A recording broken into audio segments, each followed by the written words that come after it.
Joseph Ulmer here, and behind me I have a 2013 Chevrolet Equonix 2.4 liter variable valve timing Equonix engine, and I'm going to show you today how to set up the timing on this engine.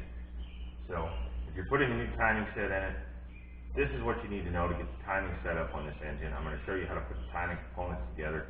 Do me a favor, if you're new to the channel, hit the subscribe button. If you've already subscribed to the channel, hit the notification bell. That way you get notifications on all my upcoming videos. If you have any questions about anything I'm doing, please don't be afraid to drop in the comment section. I'm more than happy to answer them for you. And when it's all over with, please don't forget to rate the video. So, here we go. We're going to dive right in. Alright guys, I'm going to show you something. On this car, I was showing you these the engine specs for the timing, where to set the timing. I had to call and run the VIN. This is actually an LEA engine. This sticker on the hood shows an LTD. That is one of the RPO codes. I'll show you where the RPO codes are. Word of advice, verify the engine type in the RPO code list, because if you don't, you're running the problem that I'm having. Now, if you get in the passenger side, and I don't want to show you everything that's in here, but you open the glove box, right down here, those are a list of the RPO codes. That's a list of the RPO codes, okay? I don't know how well they're going to show up. They're all in alphabetical order. And right, where'd it go? Right there, fourth column over, third one down, is actually my engine code on this car. So, I did not realize that that was in the RPO code.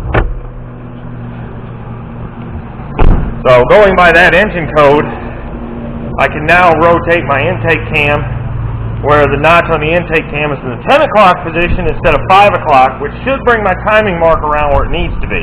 I had to set it up where it is now with the timing mark way the flip down here. I'm going to show you, because on the first engine iteration here that we thought we had, on the LDT, or LTD, okay, let's get that up here. This should be at 5 o'clock. Now, if I move that intake cam around to 10 o'clock, which is going to be 180 degrees from where it is now, which, if you're gentle, you can do this with a 24 mil wrench.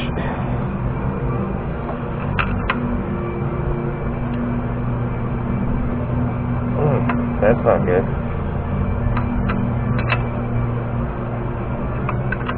If you hit a spot where it gets tough and you can't move it, that means you got valves hitting pistons. You need to stop. See, like right there, don't force it. You'll bend the valve. So what I'm going to have to do is I'm going to have to go down. I'm going to have to move the crank a little bit, very gently, and then I'll come back up here, but I need to get that back around to 10 o'clock. So I'm going to move the crank, then I'm going to set this to 10 o'clock, which is going to be right about in here. Move that notch right there, over here. Get my crank back where it needs to be, and then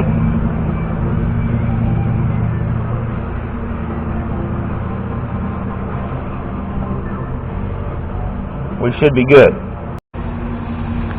Move the crank, all I'm going to do, I'm going to slide my balancer on here.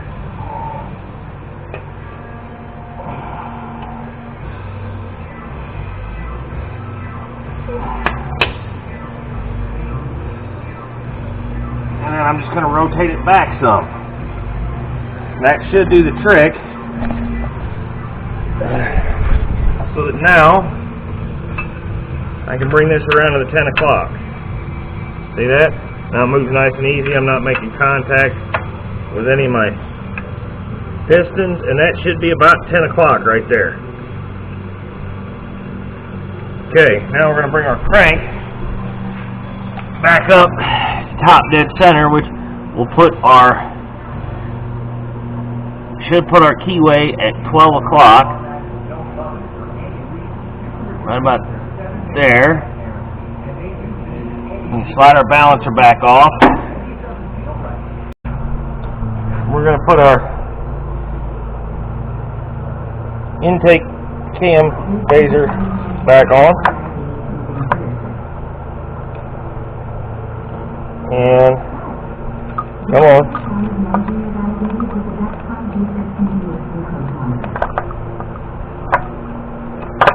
Right there. Then if I bring this around, I could set my black link right there. That means my intake cam is in time. Now I just need to time the crank and time the exhaust to the intake. So in order to do that, I'm going to go down. The next thing I need to do is to get the crank set. So now looking at our crank, timing mark should be about 5 o'clock. And you have to be careful because some of these have a washer on them with a mark in it that'll replicate the timing mark. But 5 o'clock,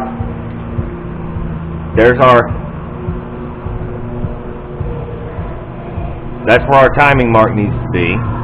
Now, before we put that on, we're going to take our chain guide. Let me get the dirt off of it. Darn it.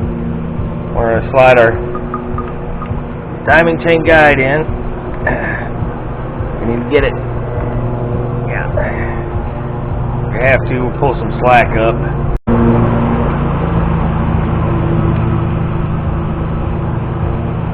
Okay. So this guide's going to slide in. Something right like that.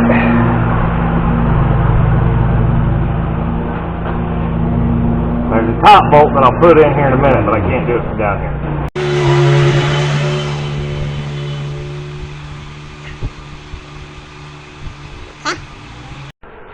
Alright guys, I want to show you something. This is the timing guide. If you're looking at the passenger side of the engine, you can see I'm standing on the passenger side of the car.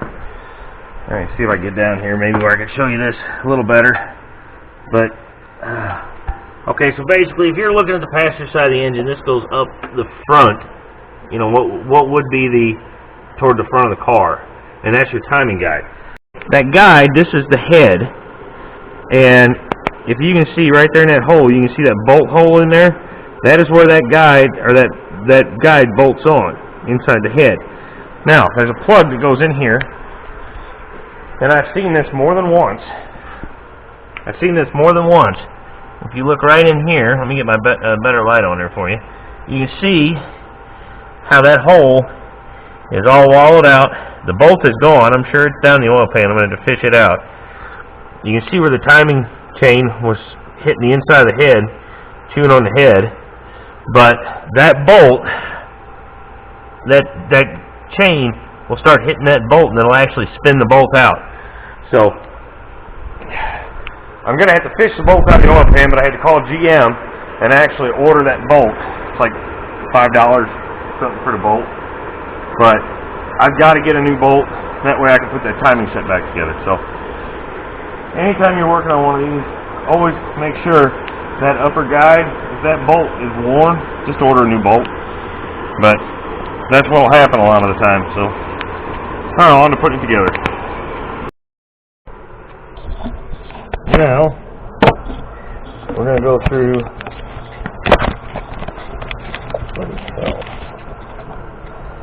this hole right here. We're going to install our upper guide hole.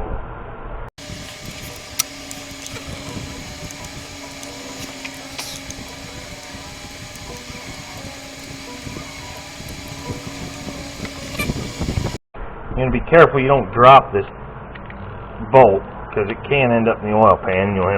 You'll play hell fishing it back out. Now you can go ahead and tighten up the two bolts in this guide.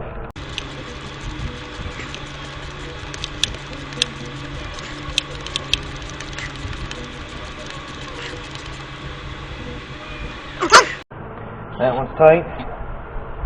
And now, if we're really slick,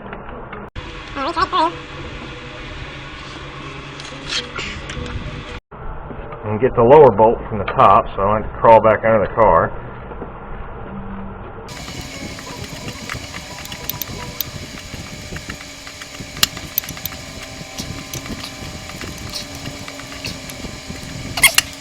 That one's tight. Now we can set our exhaust cam sprocket. And to do that, we need to pull our extra chain out that way.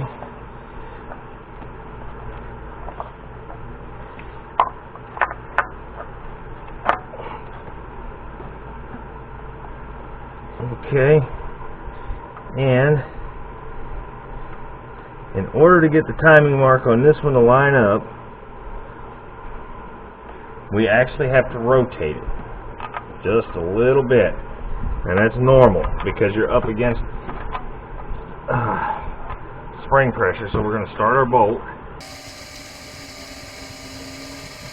We're going to pull the slack out of the top, and I know it's going to be really hard to see. Let me grab my other light.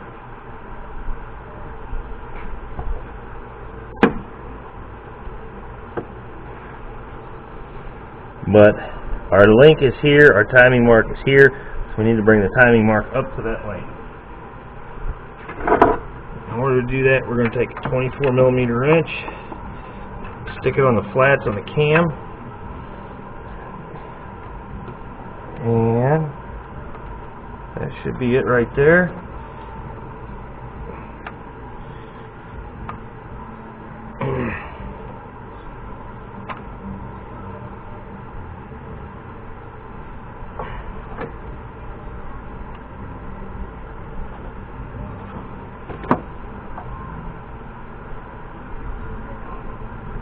And that is right on the money right there. Now, if you look down here, you can see our chain is run slightly off the side of that guide. So I'm going to take a pry bar and I'm just going to go down there and I'm going to scoot him over, make sure he's on the guide. Then, we're going to come back down here. We're going to double check our timing mark, and we're still right on the money. That looks good. We still got a little bit of slack in there, you can see that. And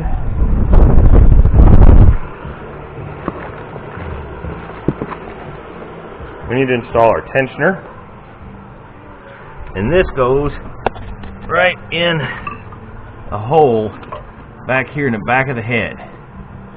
And I know it's going to be damn near impossible to see. I can't see it. I'm feeling for it. It goes right in there. And make sure you get your gasket on there. 32 mil. Okay, guys, so I got the chain tensioner in. The whole trick to that, whoever remanufactured this head dipped this head. So there was paint inside of the freaking inside of the hole for it. Now, to release the spring inside the tensioner, you just have to get in here with a pry bar and you should be able to push and it comes all the way out. Just like that. Hopefully you guys were able to see that. But you just take the pry bar right where the tensioner is, push in, and then it comes all the way out and releases. Now that's under spring tension until you build oil pressure, and then the oil pressure will take over. The last thing that we need to do, well, there's two things. I need to install my upper timing guide. And the upper timing guide sits right here.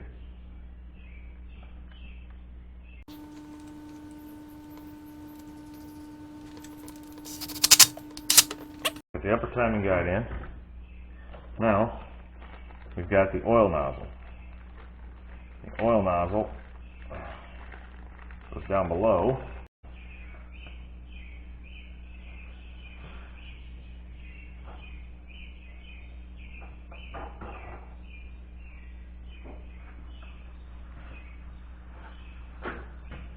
The oil nozzle goes right here. And you want to clean out that, make sure that hole behind it is clean. You can take a small bore brush and clean that out, make sure there's no crap left in that hole. But it goes right there.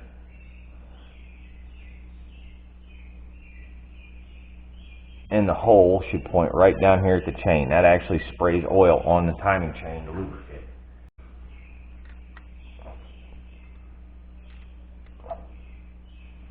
Now, I got that in and tight. The only thing, oh, there we go. So guys, I hope you enjoyed that. Showing you how to set up the timing on a Chevy Equinox with a 2.4. Any of the GM 2.4s with a variable valve timing, that's how you do it. So, just got to get my cam sprocket bolts tight, and I'll get them torqued, and then I can start putting the front cover back on.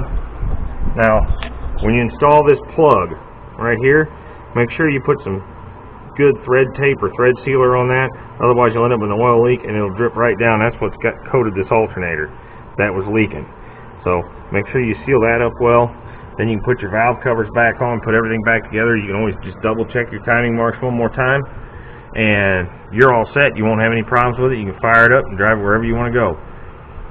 So, like I said, guys, do me a favor. If you have any questions, drop them in the comments. Please rate the video, subscribe to the channel if you haven't. If you have, hit that notification bell. And don't be afraid to get out there and get your hands dirty. You might actually have a little fun doing it. I'll see you in the next one.